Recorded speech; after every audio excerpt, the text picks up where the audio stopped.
Airtable is a fantastic app for organizing your team's data, and with Airtable's extensive options for sharing and syncing your data, it's easy to collaborate with coworkers and people outside your organization.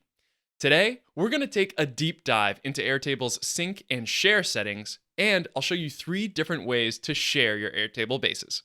Hi, I'm Tom from XRay.tech, the workflow company. At XRay, we use Airtable as a powerful database to manage no-code and low-code automation for our team and for our clients. If you'd like to see more tips and tutorials for Airtable, Notion, Zapier, and other low-code tools every single week, be sure to like this video and subscribe to our channel. In this video, I'll show you how you can share your Airtable data and set up easy and productive collaboration. Now let's get to it. All of the sharing options that we'll go over today can be accessed by clicking on the Share and Sync button at the top of any view. To get started, let's take a look at creating shareable links and embeds for specific views. Later in this video, we'll cover syncing tables and creating form views. Check out the chapters in the description below if you'd like to skip ahead. Sharing a view with a link will let you share the data from a specific view in a read-only format. You can allow users to copy data from that shared view, but you can't allow people to edit records from that link. If you'd prefer to add the data directly to your site, Airtable also provides an optional HTML embed. Shared views and embeds work for all view types, except for lists, and they're a useful way to share data for simple reports, demonstrations, and references. They're especially helpful if you need to share data with someone who doesn't use Airtable. In this tutorial, we'll demonstrate view sharing using a basic grid, but all of the options are essentially the same no matter which view type you're using. To get started, open up the view that you want to share. Then, click on the Share and Sync button in the toolbar. The first option in the menu will be Create Link to View. When you select this option, Airtable will create a shareable link for the view that you currently have open. There are several options you can configure here, but first, let's see what the shared view looks like. We'll copy this link and open it up in an incognito browser so we can see exactly what anyone opening this link would see. All of the data from our view is visible here, and we can filter, sort, or group the data however we'd like. But with the shared view link, we can't edit or delete or even create records either. Now we'll go back to our Airtable base to explore other options for configuring our shared view. Right off the bat, I want to note the Share and Sync button is now highlighted in pink. This indicates that the view has been shared. It's basically just a reminder that any data in this view might be visible to others. If you want to disable or reconfigure the sharing link, click on Share and Sync and select Link Settings. At the bottom of this menu, you'll see a couple of relevant settings. First, there's Generate New Link. This will create a new URL where people can access your shared view. This is useful if you want to keep sharing the base, but remove access for anyone who only has the old URL. Next, you'll see Disable Link. This option will disable the existing link and won't create a new one.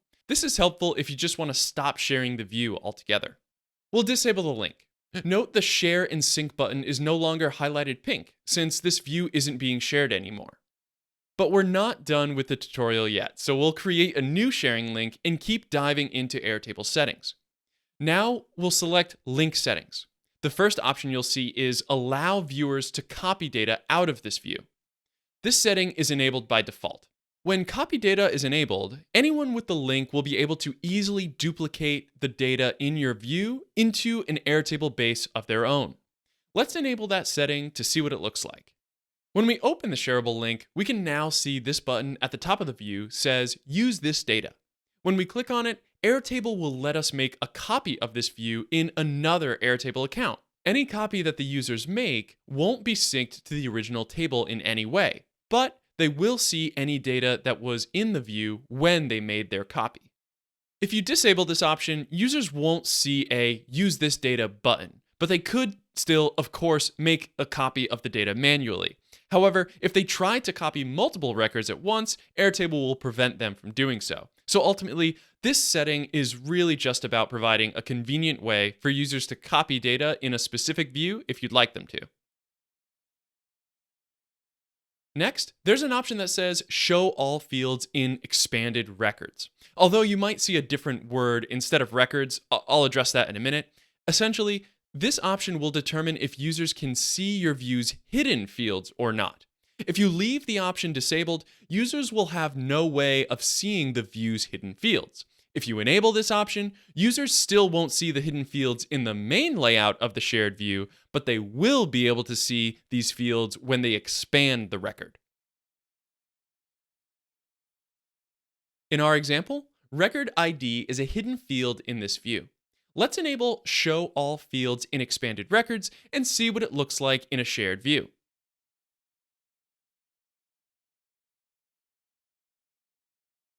We can't see the record ID field in the grid view, but when we expand any record, we can see an option to view hidden fields.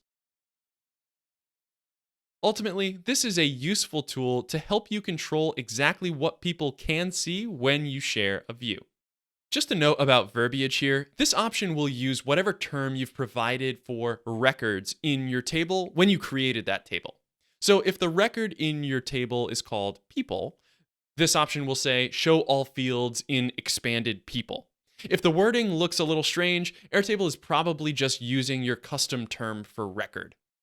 Going back to the link settings, the next option we see is to restrict access with a password. Enabling this will require the users to enter a password before they can access the shared view. Once you enable the option, you'll be prompted to create a password for the view. This is the password users will need to enter in order to see the shared view. Once the password is set, you can click on the Edit to change the password. Just note that once you change the password, the old one won't work anymore. Here's what a user will see when they open up the password-restricted link. We just enter the password and we get right to the shared view. If you'd like to go back to allowing unrestricted access to your shared view, you can just disable this option at any time. However, you will need to set the password again if you re-enable this option. To finish out the link setting options, we see a setting to restrict access to an email domain. When this setting is enabled, users will have to log into Airtable before they can see the data in your shared view. They will only be able to see it if they use an email address from the domain that you specify. For example, we could limit this view to users with a xray.tech domain to share it with our entire team, and only our team. When we open up the view, we're prompted to sign into Airtable. If I use a standard Gmail account, I can't see the data in the view. Just like with passwords, you can disable this setting at any time to remove the domain requirement. Finally, before we explore sync tables, let's take a look at embedding our shared view. If you'd like to add your shared view to a page on your website or as part of a slide deck, Airtable provides an embed code with shared links. The embed will use all of the same settings as the shareable link.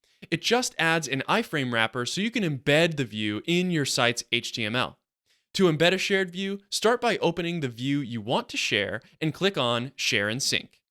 Click Embed this view. Airtable will open up a new tab with a few options for configuring your embed and a preview of what the embed will look like on desktop and mobile. The first option is Use Card Layout on Desktop. Embedded views always use a card layout on mobile, as you can see in the preview. When you enable this option, you'll also see a card-based layout on desktop. If you select it, you'll see the layout updated in the preview. The next option is to show view controls. As the tooltip says, enabling this will let users filter and sort data in your shared view. Once you've configured your settings, you can view, edit, and copy the embed code in this panel over here. Next, let's go over creating synced tables in Airtable. With synced tables, the contents of your selected view will be automatically synced to another table that you choose. The two tables can be in different bases and even different workspaces. However, they both need to be in the same organization, at least those are the rules at the time of filming this video. Additionally, you can only create syncs using grid views. Once you created a sync, you can then create additional views with different types. You just have to start with a grid view. Synced tables are a great way to share data within your team. With a synced view, People in different departments can all access and work with the same data without having to worry about redundancies or outdated entries. By default, Airtable sets up one-way syncs, and until recently, this was the only option for syncing tables in Airtable. With a one-way sync, you can edit the source table, and all of your edits will be reflected in the synced tables, no matter how many of them you have. However, you can't edit any synced records in the synced table. Recently, Airtable has added beta support for two-way syncs, which allows you to edit synced fields directly. Your changes will then be synced back to the original source table. To get started with syncing your tables, open the view that you want to use as a source and click on Share and Sync. Then, select Sync Data to another base. Check Allow data in this view to be synced to other bases. Then, click on Sync this view. You'll be prompted to choose a workspace and base that you'd like to sync the view to. Here, you can choose whether to copy the data or to sync it. Copying the data will just duplicate the data in its current state and won't sync any changes made in the future. Once you've finished your initial configuration, click Create Table. Airtable will open up your new synced table and a new settings window will pop up. In this window, you can rename the sync by clicking on the three dots next to the sync name. In the same submenu, you can also change the sync source or choose which fields you want to include in the sync. Back in the settings menu, you'll see an option called Edit Source Records. Selecting this option will enable a two-way sync, but you'll have to reconfigure the source base as well. We'll stick with a one-way sync for now, but we'll revisit the two-way sync before the end of this video. The next option will let you choose how and when your synced table is updated. By default, this is set to automatically sync changes at regular intervals, but you have two other options as well. If you choose only sync changes when requested, the synced table will never automatically retrieve updated data from the source table. Instead, you'll have to run a manual sync whenever you want to update the data. If you choose Stop Syncing Changes and Convert to Unsynced Table, the synced table will just become a regular table. Whatever data was in the table will remain, but it won't be synced anymore with the source. We'll stick with automatically sync changes at regular intervals, so our synced table will stay up to date on its own. You can expect a sync about every 5 minutes, but it depends on what plan you're on. Finally, our last option in this menu is to delete records when they are deleted or hidden in source. When a record is deleted in the source table, you can choose whether or not to have it deleted in the sync table as well. We'll enable this option to keep our sync table and source table more consistent. If you'd like to revisit any of these options later, you can reopen this menu at any time in your synced table by clicking on the table name and selecting Update Sync Configuration. In our fully configured synced table, we can see all the data from the source view. Every field has a lightning bolt symbol indicating that the data comes from another source. Since it's a one-way sync, we can't edit any of these fields or add new records. However, we can add new fields, such as formula fields that reference data from other fields.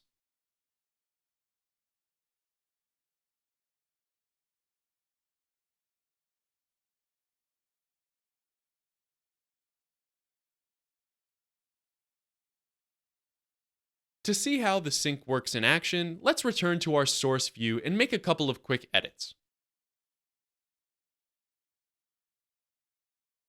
Our synced table updates shortly after without requiring additional input or manual refresh.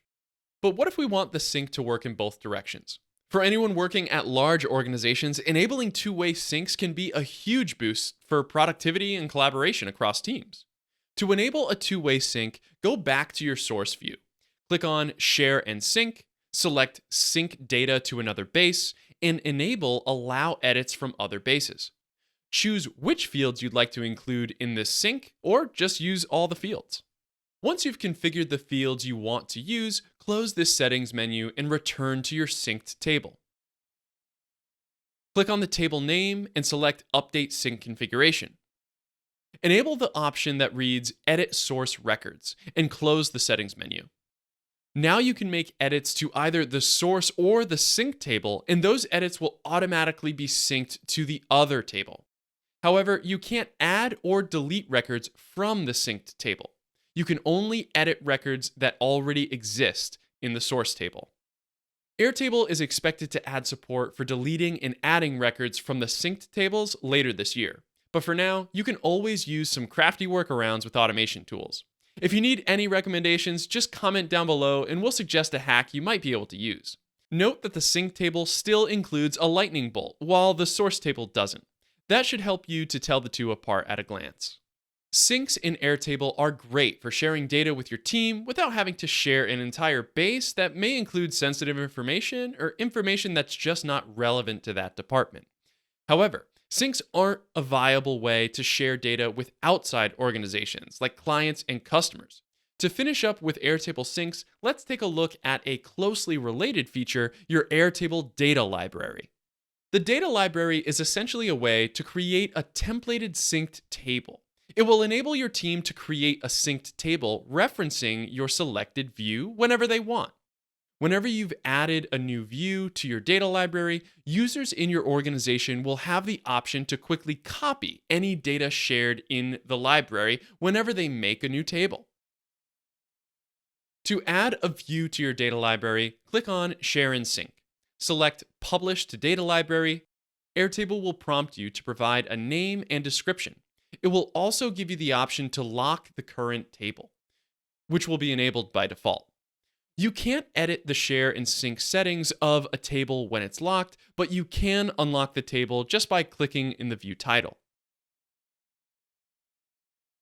Your view is now part of your data library. To access it, create a new table. Any views that you've added to your data library will be visible near the top of the menu. If we select a data library option, our new table will be a synced table using the original view as the source. Your new table will use a one-way sync. You won't be able to edit any synced fields in the synced table. Currently, two-way syncs aren't compatible with the data library feature. If you enable a two-way sync in a table synced to a data library, the dataset will be set to inactive and won't be accessible when creating a new table. Data libraries are a bit of a niche feature for small companies, but could easily become an indispensable tool for larger organizations. If you're managing data for a large publisher or marketing agency, using data libraries will be a great way to streamline your sources of truth and let every department reference critical data with just a few clicks. Finally, let's take a look at the last option that you'll see in the sharing panel, form views. In Airtable, the form view creates a survey that includes a question to each field in the table. As the owner or editor of the base, you can remove questions from the survey to skip certain fields, edit the field labels into questions, and add descriptions for further context. Once your form is configured however you'd like, you can send it out and gather data from anyone with the link. This is a great way to let people contribute to your Airtable bases without needing any direct access to your data. To get started, click on Share and Sync and click Create a Form View. Alternatively, you can create a new view in the left-hand panel by clicking on the plus sign next to Form. By default, your new form will include every field in the table. If there are any fields you want to skip in your form, you can just drag and drop them out of the form. This won't hide or remove the field in other views, it will just skip the field in the form. If you'd like to add any fields back in, you can just drag and drop them again. Every field will start with its original label from your table, but you can edit these into more verbose questions and prompts. Editing the titles or adding descriptions won't affect the fields in your other views either. One thing to note here, while you're in the form editor, you can't actually complete the form and submit data. You can enter text in the boxes, but there's no way to actually submit that text and create a new record from this editor. Once you have all the questions you want, you can click on Open Form to see it live and test it out. When accessed through this link, you should be able to fill out the form and create a new record with your responses. Note that the new record will not be created until the form is submitted. After you've given your form a preview and a test, it's time to share the form. Return to the form view in your Airtable base and click on Share Form. Here, you can copy the form's URL and share it with others and configure key sharing settings. They're all pretty straightforward, but let's go through these options one at a time. With Restrict Access with a Password, you can set a password that users must enter before accessing the form. If you enable Restrict Access to an email domain, you can limit access to users with an email address from a specific domain. This is a good way to ensure that you're limiting responses from people within your organization or maybe your client. Stop accepting new responses will prevent people from submitting new data without getting rid of the link. When you enable this option, you can also provide a custom message to give further context. I'll update the message in this task creation form to say, the task maker is down for maintenance. Check back on Monday. Now, I'll open the form. The Stop Accepting New Responses option is a great way to temporarily pause data collection on a form. When you're ready for people to start using the form again, you can just disable the option. No need to make or share a new link. Generate New Link will let you disable the current link and create a new one. Disable Link will disable the current form URL without creating a new one. Ultimately, forms are a convenient way to let anyone contribute to a base, even if they're not part of your organization or if they don't use Airtable at all. Form views are the only way to create a publicly accessible URL where anyone can contribute data to your bases. Just remember to be careful about when and how you use form views. In many cases, you don't want anonymous users contributing data to just any base. But with Airtable sharing options, you can make sure that the form is only accessible to the people you want to share it with. By configuring a few simple settings, you can share any Airtable data you'd like with your team, your clients, or anyone on the web. Just follow along with this video and choose the sharing format that works best for you. If this video helped you to get more done with Airtable, prove you're human, like and subscribe for more automation tips every single week. If you'd like to learn more about low-code and no-code automation, follow us on LinkedIn, Twitter, or Facebook, and you can find all of our content on our website at xray.tech. You can check all those links in the resources board down below, and as always, don't forget, keep the flow.